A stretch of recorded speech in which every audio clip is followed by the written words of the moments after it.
നമസ്കാരം. സർക്കാരുമായി ബന്ധപ്പെട്ട അറിയിപ്പുകൾക്കും മറ്റു വാർത്തകൾക്കും വേണ്ടി ഈ ചാനൽ സബ്സ്ക്രൈബ് ചെയ്യാനും തൊട്ടടുത്ത ബെല്ലൈക്കൻ എനേബിൾ ചെയ്യാനും മറക്കാതിരിക്കുക. സംസ്ഥാന നിയമസഭ രണ്ടാമതും പാസാക്കിയ ബില്ലുകൾ രാഷ്ട്രപതിക്ക് വിട്ട തമിഴ്നാട് ഗവർണർ RN രവിക്ക് സുപ്രീംകോടതിയുടെ പ്രഹരം.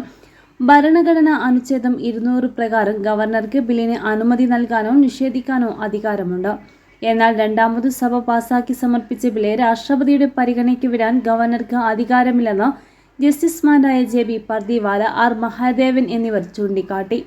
സർവകലാശാല വൈസ് ചാൻസലർ നിയമനം അടക്കം നിരവധി ബില്ലുകൾക്ക് RN രവി അംഗീകാരം നൽകാത്തത് ചോദ്യം ചെയ്ത് സമർപ്പിച്ച ഹർജിയിലാണ് പരമോന്നത കോടതി നിശ്ചിത ഭാഷയിൽ വിമർശിച്ചത്.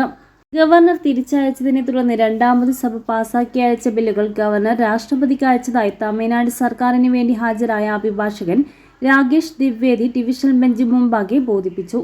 തുടർന്ന് ഗവർണർക്ക് വേണ്ടി ഹാജരായ അറ്റോർണി ജനറൽ R വെങ്കിട്ടരാമണിയോട് രണ്ടാമത് പാസാക്കി അംഗീകാരത്തിനായി സമർപ്പിച്ച ബില്ലുകൾ എങ്ങനെ രാഷ്ട്രപതിക്ക് അയക്കാൻ സാധിക്കുമെന്നും ബെഞ്ച് ചോദിച്ചു.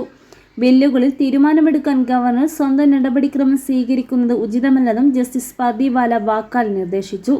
കേസിൽ അന്തിമ വിധി പ്രഖ്യാപനം മാറ്റിവെക്കുന്നതായും കോടതി വ്യക്തമാക്കി. സഭ രണ്ടാമത് പാസാക്കി അയച്ച 10 ബില്ലുകളിലായിരുന്നു ഗവർണർ അമ്മാന്തം ആട്ടിയത്. സർവകലാശാല VC നിയമനവുമായി ബന്ധപ്പെട്ട് ഗവർണറെ ചാൻസലർ സ്ഥാനത്തിന് നീക്കം ചെയ്യാനുള്ള ബില്ലും ഗവർണർ രാഷ്ട്രപതിക്ക് സമർപ്പിച്ചിരുന്നു. 10 ബില്ലിൽ 1 രാഷ്ട്രപതി അംഗീകരിച്ചു.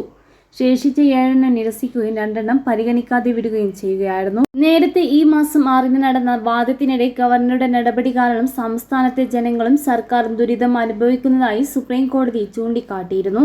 സംസ്ഥാന നിയമസഭ പാസാക്കുന്ന ബില്ലുകൾക്ക് അനുമതി നൽകാതെ രാഷ്ട്രപതിക്ക് വിടുന്ന വിഷയത്തിൽ കേരളം, കർണാടക, പഞ്ചാബ്, ബംഗാൾ സർക്കാരുകളും നേരത്തെ സുപ്രീം കോടതിയിൽ ഹർജി സമർപ്പിച്ചിരുന്നു.